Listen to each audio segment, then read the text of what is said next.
God forbid you are sitting in this place saying, I don't care about legacy. You need to care about it because somebody's got to live in the life you have. You are passing something down whether you want to or not.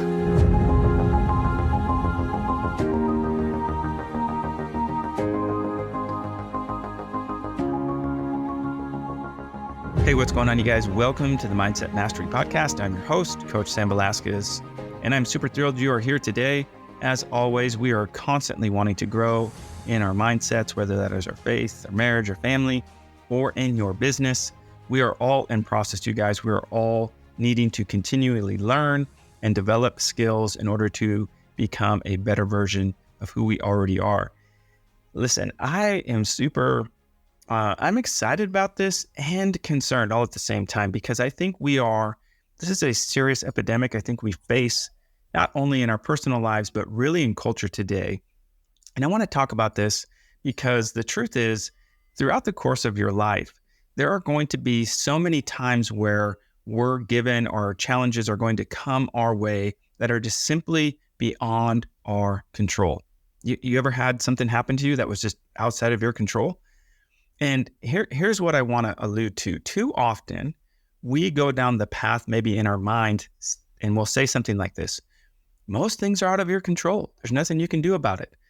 And here's the deal. That is true, but it's like only half true, because the other true part of that statement is this. While most things are out of your control and we can't control the circumstances that happen around us or to us, we can always control how we respond. Chuck Swindoll said this, and I really appreciate Chuck Swindoll. He's a great speaker and author and leader in the faith world, but he said life is 10% what happens to us and 90% how we react to it, or we could say how we respond to it. Too many times we let our circumstances get the better of us, right? And what I want you to realize is this. I am in control of our response. You are in control of your response. I am in control of my response. And we should aspire and want to continually grow and refine, catching ourselves in how we respond, because circumstances, again, out of our control, don't dictate, nor should they, our character and our personal growth and development. They can help us learn how to respond, but not necessarily do they have control over how we respond. Now, here's the danger, and here's why I'm bringing this to the table, especially when it comes to mindset mastery. The danger is this. We can, and often we become and take on a victim mentality. What does that mean? Well, instead of taking responsibility for how we act, we let external circumstances or events dictate how we act. And instead of looking inward and deciding how we want to respond, we become a victim. And so we blame those external circumstances or situations or individuals on how we're acting, but better yet, why we are where we are maybe in life. Well, I haven't accomplished this because this, and this happened, right? I could say this, I am the way I am because I grew up in a single parent home and my parents divorced when I was 7, and I essentially grew up without a father figure in the home. Listen, that is true, but it is 100% an external event that I had no control over, and all I could do is over time in life determine and take control over how I'm going to respond, right? So instead of letting that become the narrative and me blaming my dad or my mom for getting a divorce or leaving, I decided I'm going to respond in such a way that says, listen, yes, this happened to me, but more importantly, maybe it happened for me. And so what can I make of that? Here's a really good story I'm going to share with you. I'm going to give you the nuts and bolts and not all the nitty gritty maybe, but here's a good example of victim mentality. Now, let me preface this. I'm not judging the individual whose name I don't know, who I heard necessarily. However, it fits the mold for a good principle story. Now, I was in the Marine Corps back in 2003. I was in a combat situation. Long story short, I was injured And fast forward, here we are. There's a group of us Marines. We are on a bus being transported, and we're strapped down to gurneys, and we're stacked on, either side of the bus. And so you couldn't see the person, really behind you or in front of you or above you, but you can only see the people across the aisle. So I could only really see one Marine at my level and another one kind of up top above that other guy. Well, while we're sitting there, we're all processing, of course, and that's why I say there's no judgment here. However, one particular Marine, again, whose name I don't know, whom I never met and I'll never know, was processing out loud. But what they were processing was really negative, was just my life is over. I'm not going to be able to do X, Y, Z. This is horrible. This, just kind of going on and on and on. Well, the guy I could see in the upper gurney to my left literally had both of his legs, not completely, but blown off, had part of his arm blown off, and he had one good remaining limb. And I will never forget this for the rest of my life. But he piped up and he said a few expletives, but he said, if you don't shut up, I'm going to come down there and rip off my one good arm, which I'm like, I don't know how he was going to do that. He only had one, but he's going to get it off somehow. And he's like, and I'm going to beat you to death. And he said, and that's funny up to this point, but then he said something very profound. He said, don't you realize you're still alive?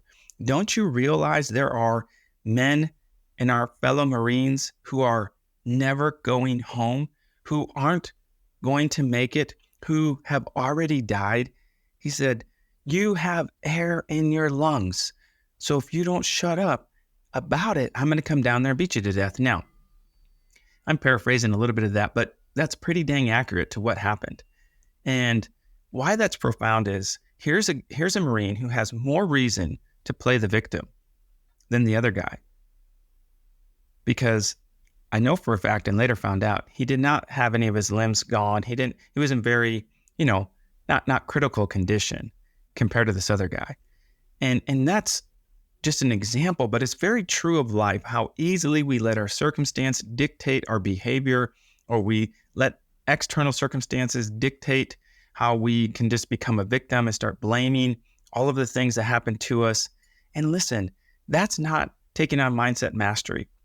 Now, that might be an extreme example. I don't know. I don't think so. I think principally it fits the mold well, because so many people in this world are going to be worse off than us, and some aren't going to be as worse as others. But either way, they're mostly circumstances and situations that happen to us in our lives, and we cannot control them. However, we can control how we respond. Romans 8:28 says that, and we know that in all things, God works for the good of those who love him, who have been called according to his purpose. That is a tough truth, especially when we're facing adversity. And listen, it's telling us that even in the midst of difficult circumstances, good can come of it. We can decide to respond with faith and optimism and trust and endurance and, excitement for the future and how God's going to use those circumstances to better our lives. Better yet, maybe to refine our character, to help us process and, or better yet, appreciate the process. And, one of the interesting things is, how we respond powerfully shapes our character and our life outcomes. Nelson Mandela is a great example of this. Here's a man who was in prison for 27 years, wrongfully. I would be probably pretty bitter. I'd be pretty angry and upset with the system. Let's be honest. And here's a little disclaimer. I should have said this on the front end. By the way, nobody responds 100% perfectly every time. We're all a work in progress, by the way. If I looked at my entire life, I've probably responded poorly more than I've responded with good character. And I don't mean that to beat myself up. I say that to be transparently and vulnerably honest, because I understand we're all in process. The difference is I'm far enough in life now to recognize that I'm not going to let those things that I cannot control dictate my response. I'm not going to let them try to entice me to become a victim because I think it's easier to blame the circumstance than take responsibility for how I act and how I respond and how my character is developed. But here's Nelson Mandela, 27 years in prison, and he gets out and he decides to choose to forgive those that imprisoned him. And he ends up overcoming bitterness or not buying into it, better yet. And he shapes this legacy of peace for a whole people and a whole nation. It's incredible. And we cannot overlook that. That's the kind of man I want to be. And, here's some practical advice. We need to take more time to pause, to reflect, and be intentional, right, with our responses. I love what Viktor Frankl said. He said, when we are no longer able to change a situation, we are challenged to change ourselves. When we are no longer able to change a situation, we are challenged to change ourselves. Man, can we be honest? Can I be honest? It is so hard. There have been probably 2 or 3 circumstances over the course of the last several months for me in my personal life where I'm recognizing that the situation is not going to change. And so I've been challenged to, rub up against my own character and say, okay, because it will not change, I'm going to have to change. Now, that doesn't mean we have to, subject ourselves to maybe unhealthy environments or put ourselves in positions to be around people that maybe aren't healthy for a relationship. I'm not stating that. I'm stating maybe we have to change our approach, and we have to change in a sense of putting up healthy boundaries. That could be that, not just change you because you're wrong or change you because they're right or wrong, but because the situation's not going to change. It's out of your control. But the one thing that's in our control always is our response. I love this. Here's what Philippians 4, here's a common scripture. Whether you read the Bible, you're a person of faith, I think most people have heard this said in Philippians 4:13, which says, I can do all things through him or through Christ who gives me strength. That's amazing. That also is only part of it.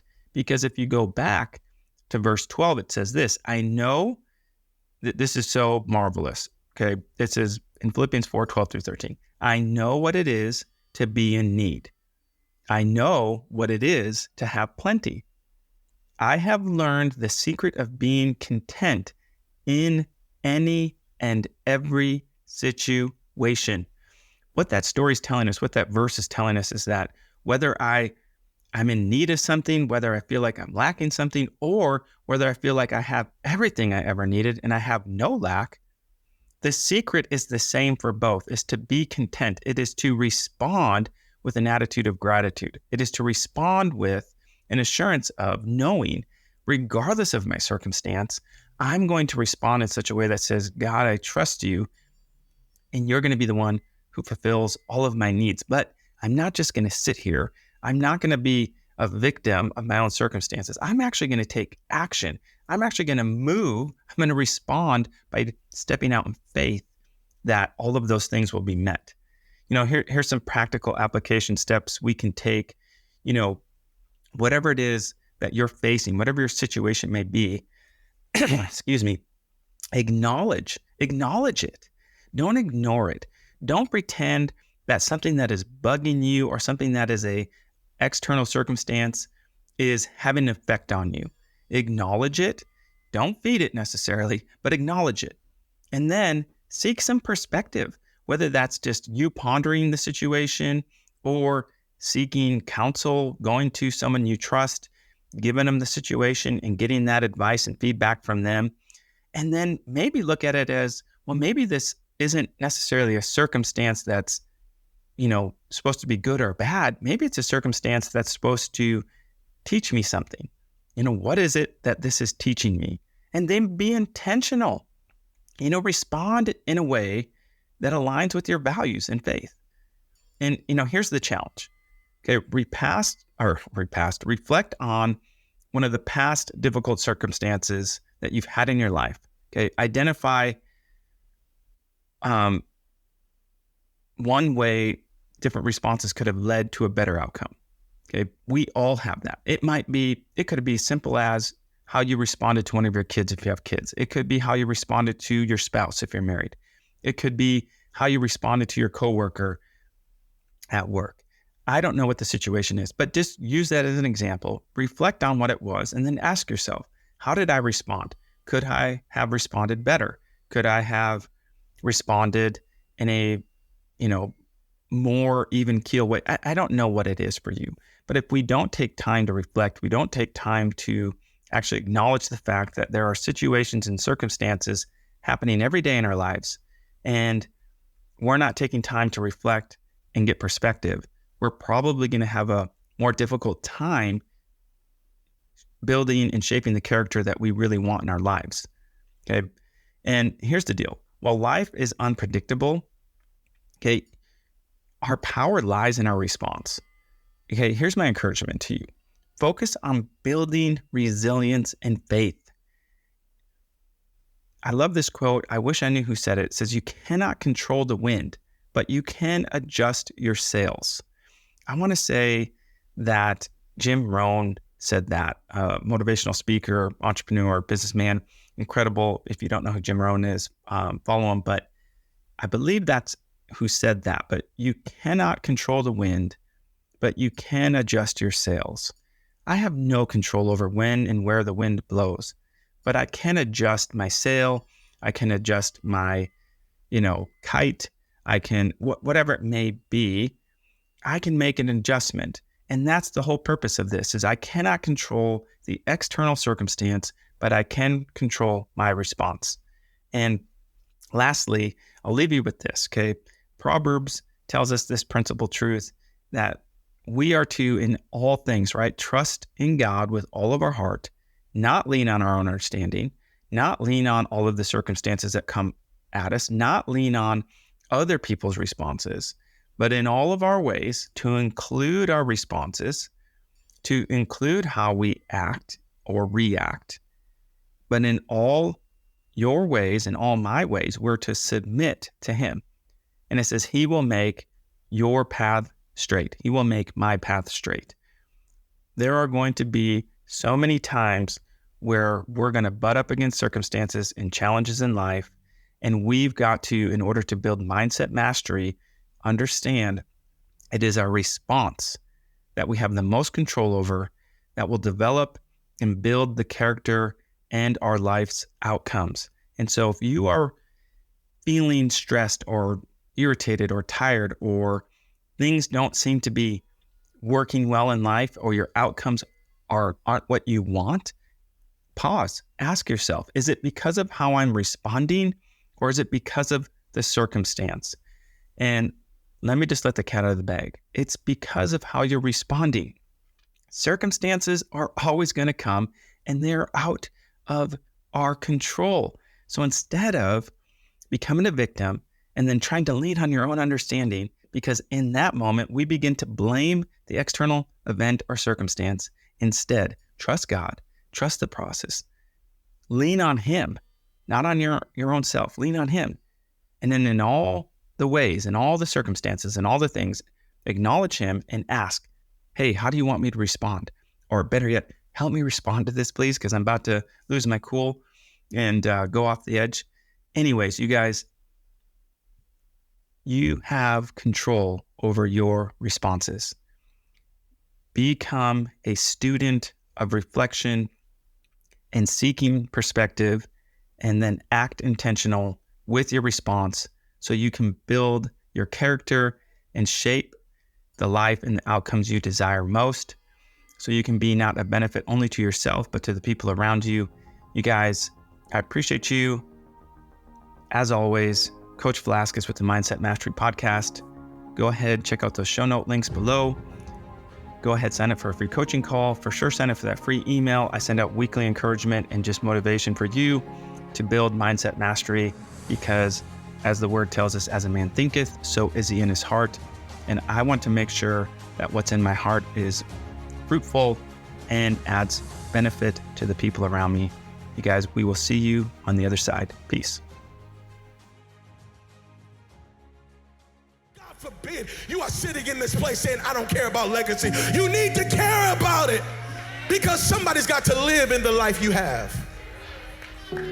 You are passing something down whether you want to or not.